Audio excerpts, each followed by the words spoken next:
เนาะพอคำเนาะคันมีกับป้าแพทย์เลยเอาเมย203เลยนะลาบสายนี่เดียเนหมอลำเมยนี่ก็มีนหมอแค่เลยสุ่มเฮานำอยู่นี่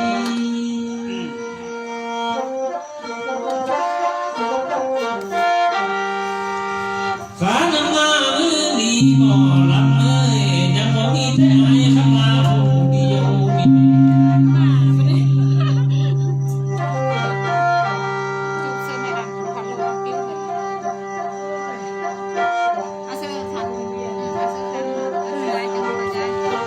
เขาก็เท่าน้อยลุงบัวพรเลยบ่หมอลำมันเท่าแต่เขียวนะทางเดียวผัดยัง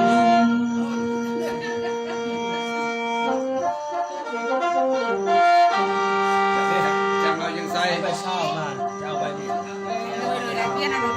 หมอลำเอ้ยหากว่ามาทุกมือนี่ลาเอ้ยสาวซ้ำน้อยตามเตือนบ่เศร้าจะเปลี่ยนไปเปลี่ยนเอาอะไรก็เปลี่ยนไปเปลี่ยนมาเนี่ย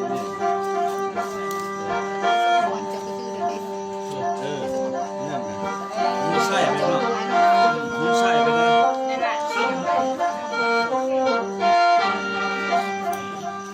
ข้ามามือดีหมอลำเอ้ยขันมาตามเจออาย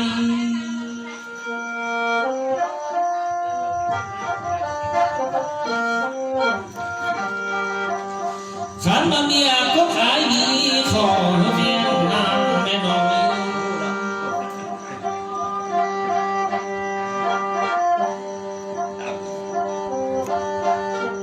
หมอลำเอ้ยขันมาเมียข้างซ้ายนี่ขอเธอแม่น้อย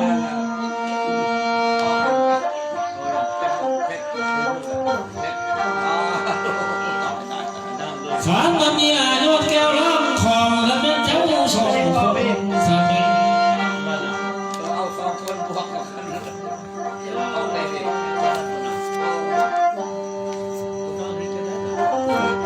โอ้ตาเมื่อละหมอละเมื่อได้บายข้างนอง เนี่ยคนดังไปเอาเมียก็ดังขึ้น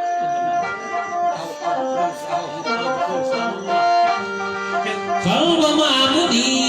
อายกับน้องเป็นคู่นั้นเป็นคู่สิคงทั่วน้องจับแกจู้เขาพอคอนกันเนี่ยเจ้าอันนี้เด็ดกันเด็ดโอ้ตาเมื่อละหมอละเมื่อพร้อมสองเขาเป็นผัวเป็นเมียคือรักโลยน้องเอียง ความยาวเลยไปกัน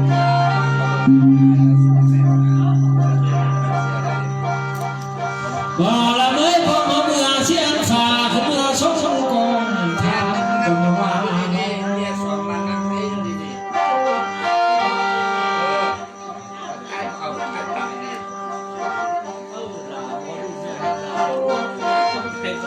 หาบ่มาฮอดดีเลยลาเอ้ย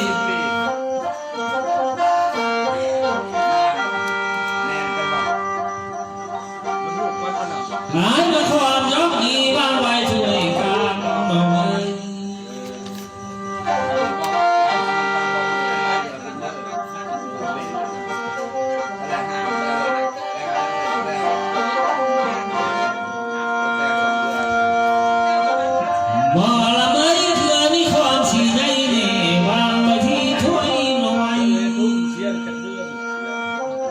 จำเรื่องเอา4 ปี4 ปีอ่ะ4 ปีอ่ะ หายสิบ่จ้อยจ้อยนำพี่น้องเพิ่นเชิญชมทางคน เ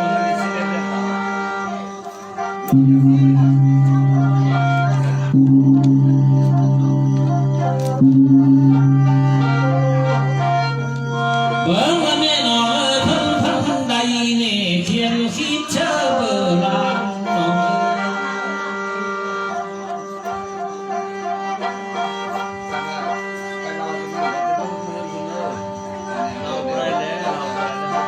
เบิ่งว่าไหนน้อหมอลำเอ้ยเทียนสาเธอเบิ่ง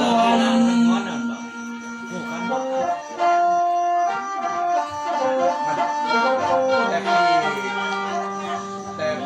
หรือในใดพบแล้วมีจำหน่ายน้อยน้อยต้องเสียมมือใส่น้อง เมื่อก่อน2แกยาว2 3 มันเจ็บม้วนกันโซ่ขึ้นไปมันตั้งเขาก็ไม่ได้เจ็บ เพิ่นว่าบาได้เทียนซื้อใบน้อง คือเศร้าเนี่ยจะเราสุฟังแท้ ขันว่าผู้ที่นึกยังเพิ่นได้เขียนซื้อใบภาษาอ่อนคนงานบ่สิ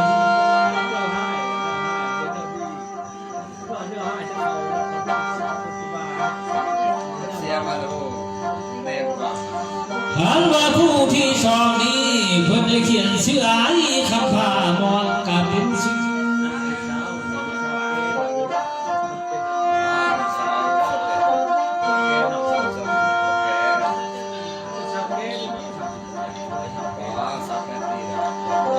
สาธุเนื้อยอมือเนื้อสองทางเลยสองเจ้าเป็นคนเจอโทษดีมาพบไม่นานละน้อง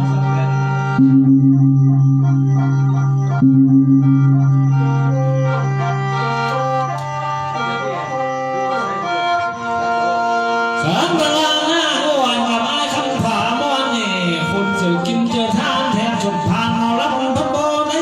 สั่ง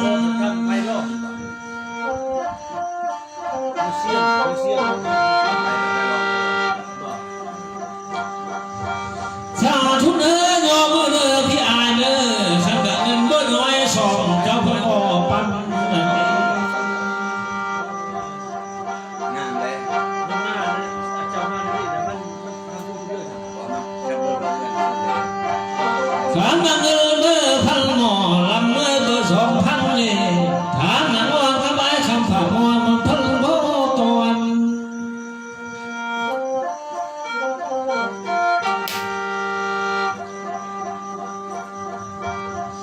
เพิ่นเพิ่นมาป้อนเดือนหน่อแต่เงินเบอร์บ่นางพิมพ์มาแต่ธนาคารสาธุเนื้อยอมือเนื้อพี่อาย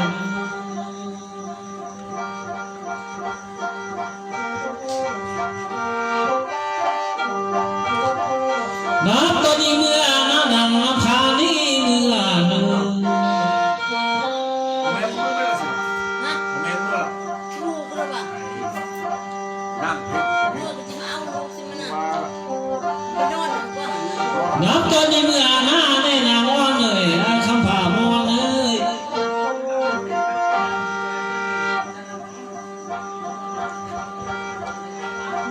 ขันเบอร์สองเจ้านี้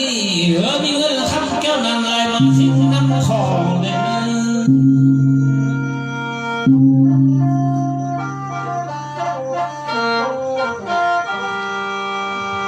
ขันว่าสองเจ้ามีเนื้อนางอ่อนเลยไอ้คำผ่ามองเลยเงินคำทองเลยไรมาดังน้ำนึง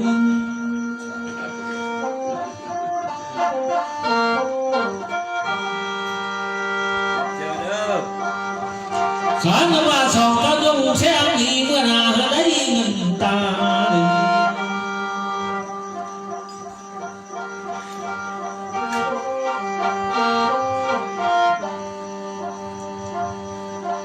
ขันเบอร์สองเจ้ามีเนื้อสองทางเลยเงินบัตรเงินล้นลาเนี่ยมันมีเต็มที่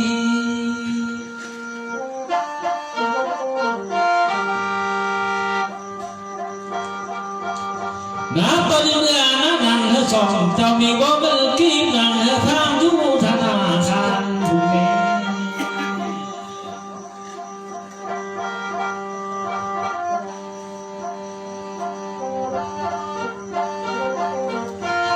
ได้วันหนึ่งนั่ง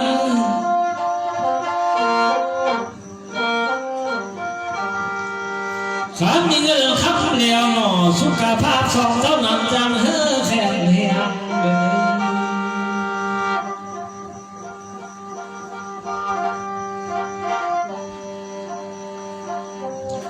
น้ำตอนนี้เมื่อนั่งหน่อดัวจะยาเฮ้อใดเนื้อดัวใครจะมี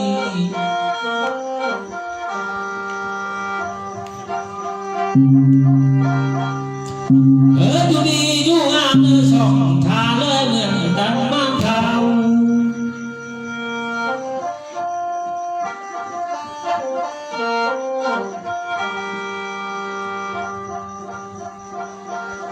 น้ำตัวนี้เมื่อนั่งหน่อสองเจ้าอยู่หาวเหมือนดังสิ่งใสเลย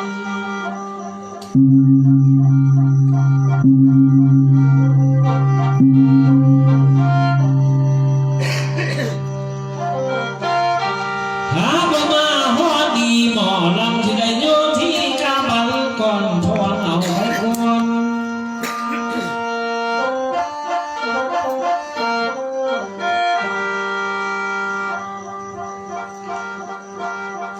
บ่ละเอ้ยมื้อนี้รำเบิ่งน้องเน่ลาเอ้ย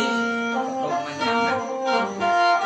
ง ที่เขาต้มบอก ตกมันยังไง ต้มมันคืออะไรมัน หากบ่คือดังต้นดอกไม้ที่ดังอยู่ในผ้าน้องเอ้ย ป้อมจะเขาด้วยป่ะนี่นี่เหรอ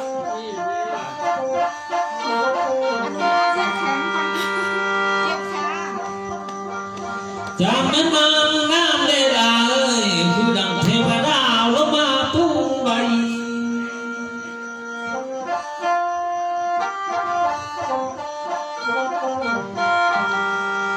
มือเนี่ยยากใดสั่งว่าลดลงกบได้นองเอ้ยขิงบางไอ แล้วนี่ข่อยเอาใหม่นี่เชื่อข่อยเลยใส่ทานน้องซื้อเกาเสียงหาเสียงเก่ง บ่ละเอ้ยเห็นแต่เกสรตกสีลดลงแก้มกลาง ของแพงเลยเสียงเก่งเป็นเสียงหลาน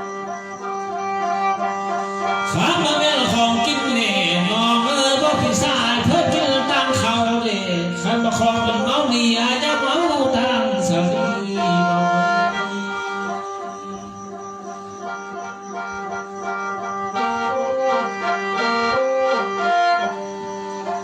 บ่ละเอ้ยคันว่า